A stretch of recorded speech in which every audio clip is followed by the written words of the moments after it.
The Word of God is alive and powerful, sharper than any two-edged sword, piercing even to the dividing asunder of the soul and spirit and of the joints and the marrow, and is a critic of the thoughts and intents of the heart.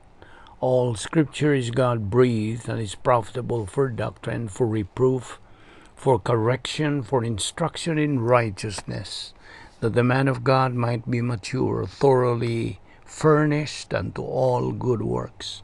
Study to show thyself approved unto God, a workman that needeth not to be ashamed, rightly dividing the word of truth. Romans 7:24-25. O wretched man that I am, who will deliver me from this body of death? I thank God through Jesus Christ our Lord. Romans 8:1-2. There is therefore now no condemnation to those who are in Christ Jesus, who do not walk according to the flesh, but according to the Spirit. For the law of the Spirit of life in Christ Jesus has made me free from the law of sin and death.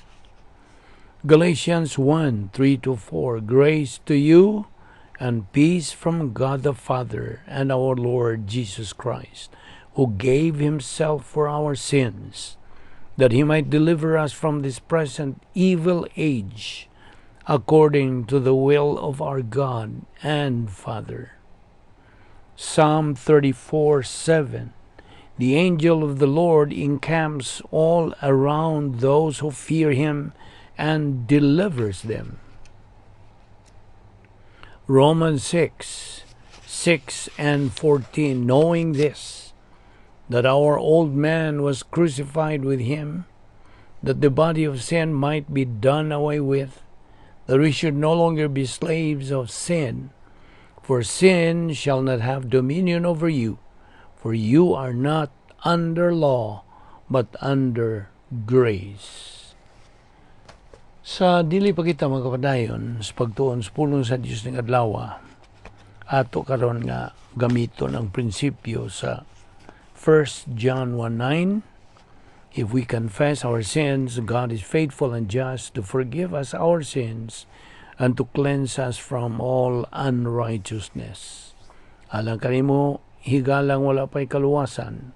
Ang imong buhaton, dili ang pagsugid sa imong mga sala, kundi ang imong paggamit niya ng imong free will.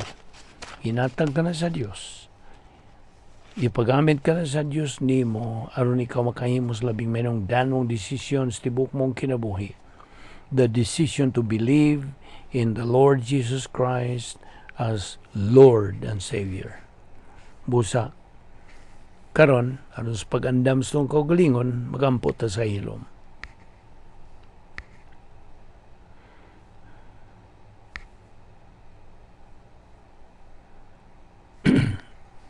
Bala na mo nga Diyos, nagapasalamat kami kanimo ning lain sa mga adlaw nga imong gigahin, gipadangat kanamo nga buhi pa kami nini among lawas kini gumikan lamang ang imong plano sa among tagsa kinabuhi nagapadayon pa. Salamat o Diyos sa imong grasya, imong gugma, imong kaluoy sa among ipahimoslan nga grasyang pagtuon sa imong pulong. Inaot nga ang balang Espiritu Santo nga wala mga bugtong magtutudlos ka matuoran, magapadayag, magapahayag, magapatinaw, magahimong tataw sa imong kamatuoran nining adlaw nga among pagatunan. Salamat ni among Bible study pinagi sa YouTube. Kining tanan among ipasalamatan sa ngalan ni Ginoong Hesukristo. Amen. Well, may adlaw sa tanan na mga subscribers, mga higala, mga igsuon diyan ni Kristo. Welcome na usab sa atong adlaw-adlaw nga pagtuon sa pulong sa Dios. Ug niya pa kita ini nga atong tunanan giuluhan og the protocol plan of God. Okay, padayon ta. Atong gihatagag impasiya kadtong kaminudanon sa atong pagtuon sa pulong sa Dios adlaw-adlaw aron kita magakaton pagdugang mga prinsipyo, mga kamatuoran, bahin ini atong gitun-an ang protocol nga plano sa Dios nga aron kita mo function gyud diha sa sulod. Kinahanglan nga puyo ngayon diha kita sa dapit nga may gahom sa Dios, ang operational divine sphere nga tuwa ang hingpit nga kalinaw, kalipay, kaligon sa atong baruganan ingon nga mga Kristohanon. Okay, balik kita niyan atong gisgutan kagahapon nga si Ginoong Jesucristo nga namatay spiritually dito sa cross. Siya lamang ang kwalifikado nga manluluwas sa pagluwas kanato. Tungod niya tong 5 ka mga butang nga iya gyud nga he has met all those qualifications or requirements to be the Savior of the world.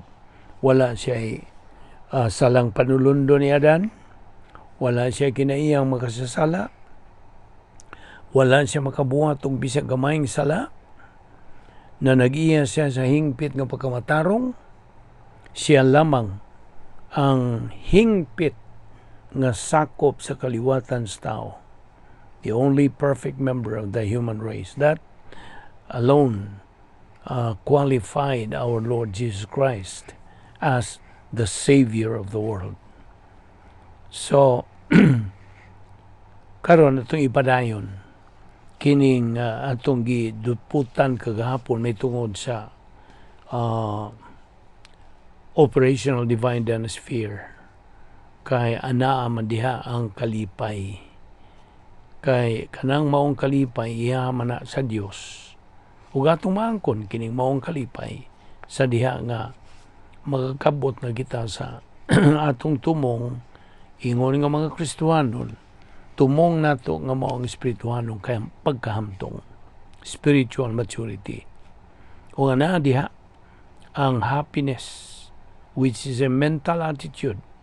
Kaya kini kung maong kalipay, o natong isigutan kini, this kind of happiness is not based on things, persons, or circumstances. It's based on the mind of Christ.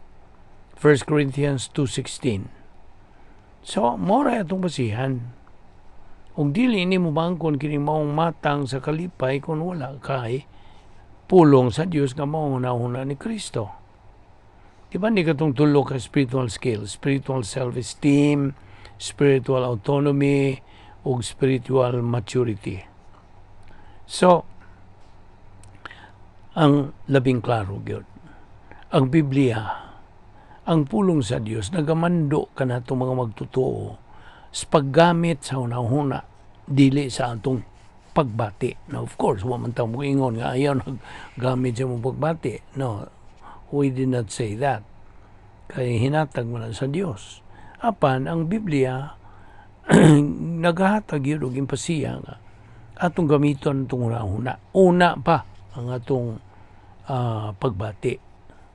Kung malikon nga, wa ta magaingon nga ayaw gamit sa mong pagbati. Ayaw paharia, ayaw unaha, ayaw himo ang pasiuna. You will be in trouble as a believer. So muna, nanginahanglan kita sa kaalam sa Dios. We need knowledge. Vitamin K, matud pa sa atong higalang pastor. Vitamin K. Kay K, manggod, knowledge. Kaalam sa Binisaya. Okay? Dili, kay balo lang. Kinahanglan kaalam. Now, kay nga noon, ang kinabuhi sa kamagtotoo is supposed to be full of knowledge. Knowledge of Bible doctrine.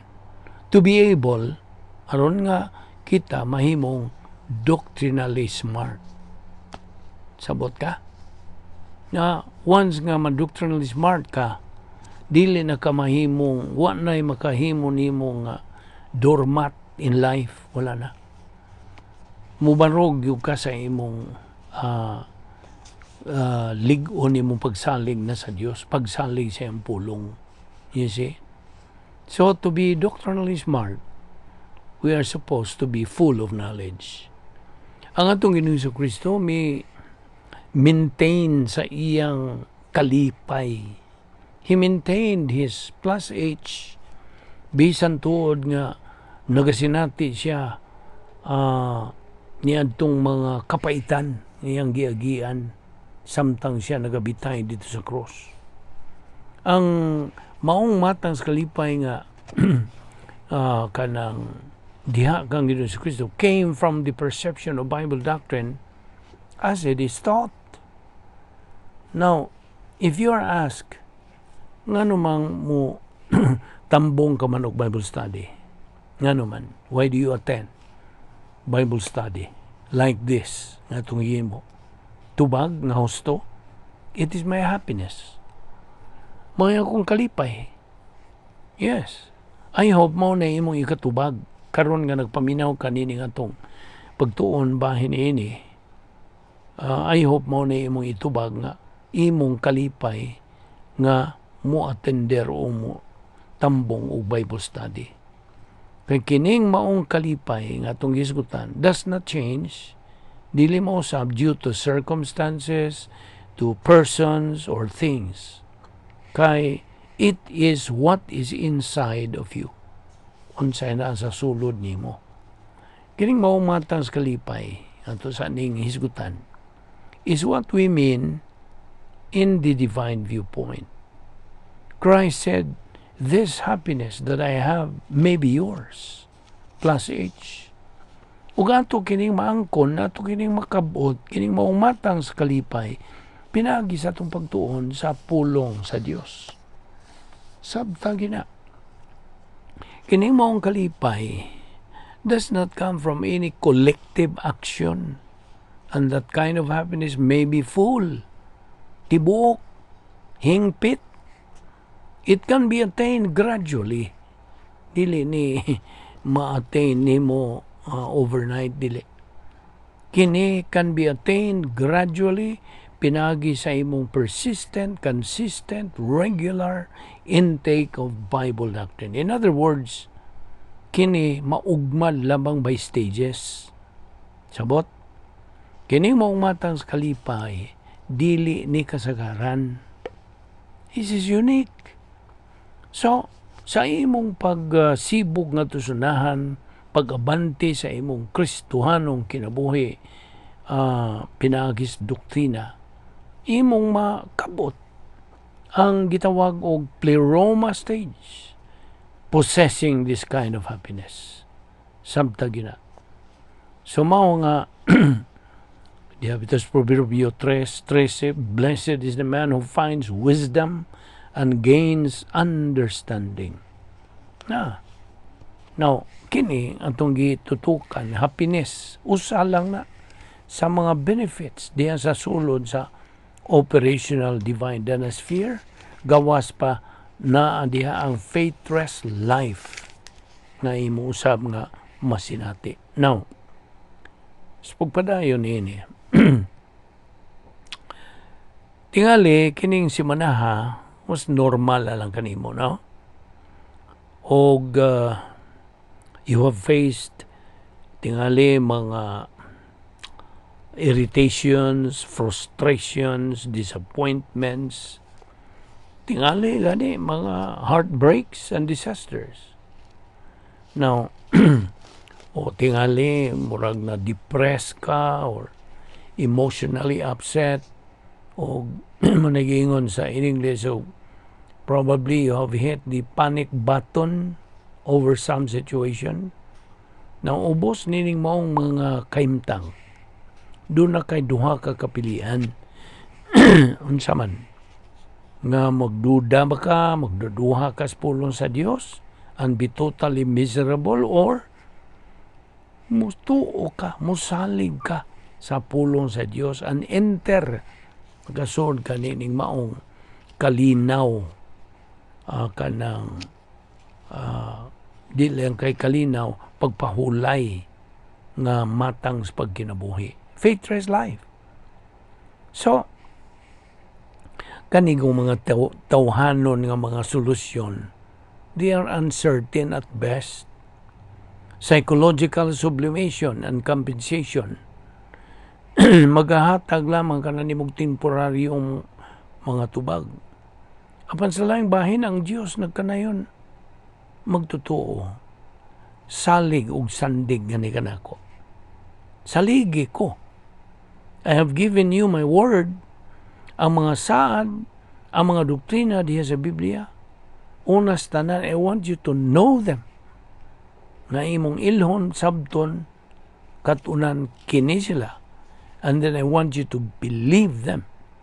Na imong tuuhan kini sila, o imo nang gamiton sa imong mga suliran nga giatubang. Diya sa Salmo 27:5, nagkanayon ang pulong sa Dios. For in the day of trouble, you will conceal me in His tabernacle or promises, in the secret place of His tent, meaning doktrina. He will hide me. He will lift me up on a rock. Now, pila mang mga saad tuod sa Dios diya sa Biblia. How many biblical promises? Do you know how many? There are 7,000 promises. Some are for time, ang uban po alang sa eternidad. Ang mga saad for eternity, they reflect sa katinuuran sa atong kaluwasan and solve the problem of fear of death. Kini yung kahadlok sa kamatayon. Kini, they also nurture confidence in view of that future occasion when God will fulfill them. Unsa may saad sa Dios bahin sa imong lawas. Nagasaad ang Dios og usa ka lawas nga sama gyud sa anak sa Dios. Philippians 3:21.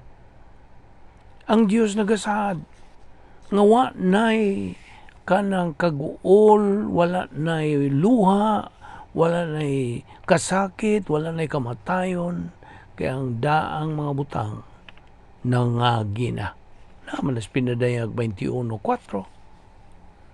Kung ikaw magapuyo na hangtod sa kahangturan didto sa langit sa usa ka mansyon.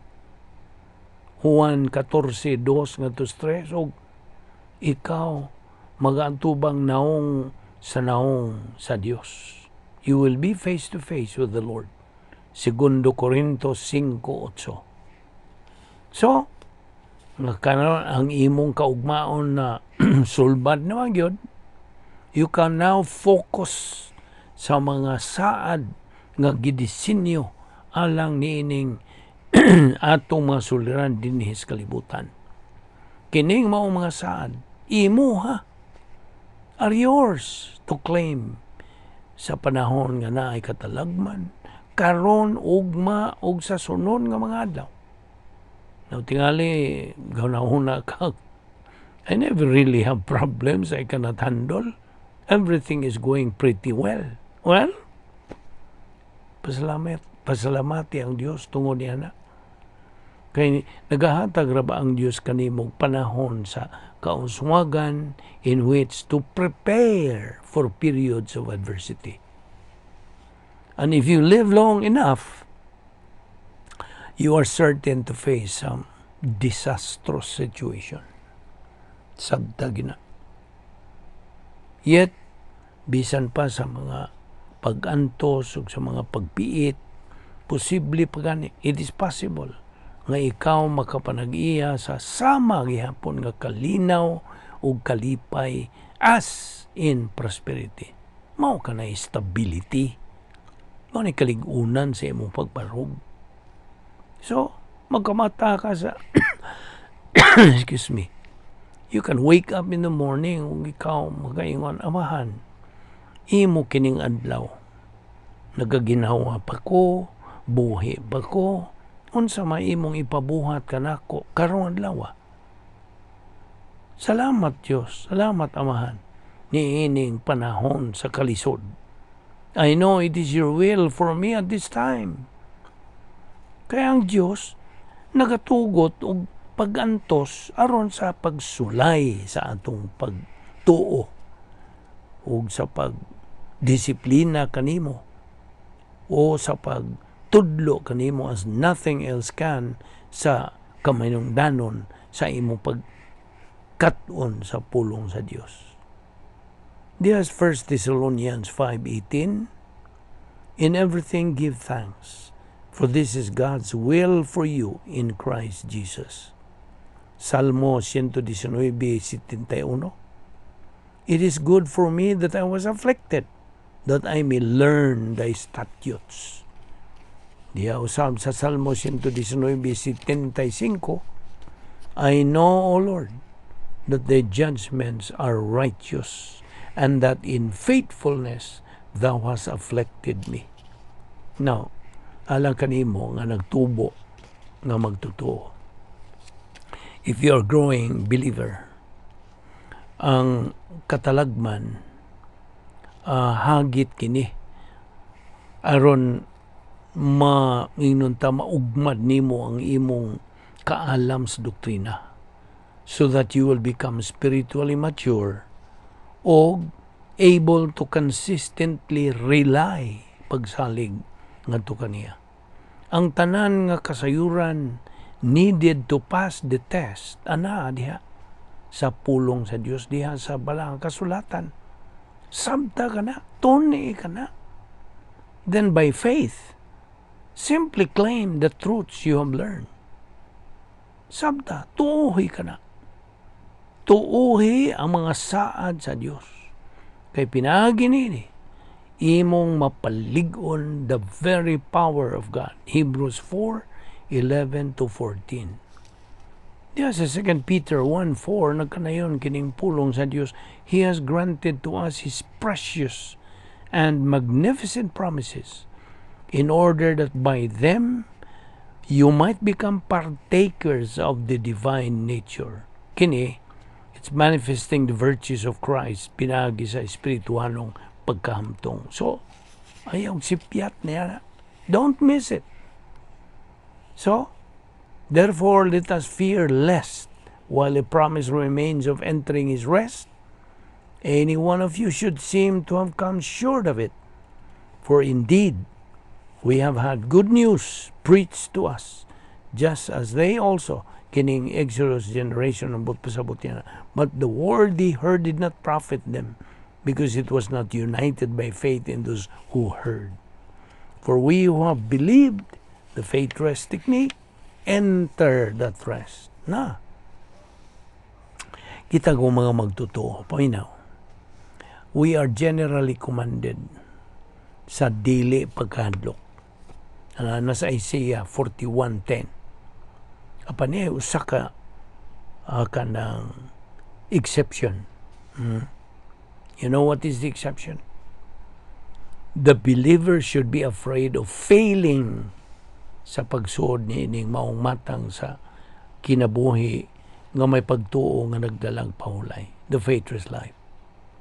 Kinahanglan mahadlok ang magtutuo of living a life of worry, mga kaigwaos, kabalaka, kasuko, kanang pangabubo, kasina, self-righteousness, pettiness, pagkalaay, irritability, kining kinabuhiya, fall short of God's rest.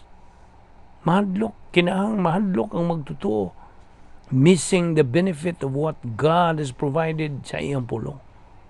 Apan ang mga saad o mga doktrina sa pulong sa Dios are profitable only sa diha nga magtutuo iyang isagol kining maong mga saad sa Dios, sagulan niya sa iyang pagtuo. And before he can believe promises, kinahanglan masabtan niya iyang katunan. He must know them. And before he can know promises, he must learn them. But he cannot learn o pag angko niya na mga saad kung wa siya mapuni sa Espiritu Santo. Di man niya gina. Labing manungdanon ka na ang pagpuno sa Espiritu Santo niya ng maong magtutuo. Before you can claim promises, kinahanglan musunod ka sa mga kanang instruksyon sa Dios nga may kalabutan sa ibong pagkikamit sa Dios. Ayaw yung kalimot nitong 1 John 1:9. So, ato ni ipadayon ugma o ayaw sipyat sa pagsunod ni ining atong gitunan protocol plan of God. Magampo ta. Amahan na mong langit nun, salamat ni ining grasya nga mong gi pahimusla ning adlaw nga di ay na dapit nga diin na nang tumang kalipay o kaligon kalinaw nga among masinati. Samtang niya pa kami nining kalibutan na gidumala ni Satanas. Salamat o Diyos sa pagpaligo nimo, pinagi sa paghagit kanamo sa imong mga pulong. Ubani kami sa among paggamit ni pinagi sa pagpuno kanamo sa Espiritu Santo. Kaya without the help of God, the Holy Spirit, all of these things would be of no use, would be in vain. Dili kami buot nga mahitabo ka na o Diyos. Niguna lamang hinunua nga amo gayong mapaligon kini nga among pagsalig diha kanimo sa imong mga pulong. Salamat ni among Bible study kining tanan. Among ipasalamatan sa ngalan ni Ginoong Jesucristo. Amen.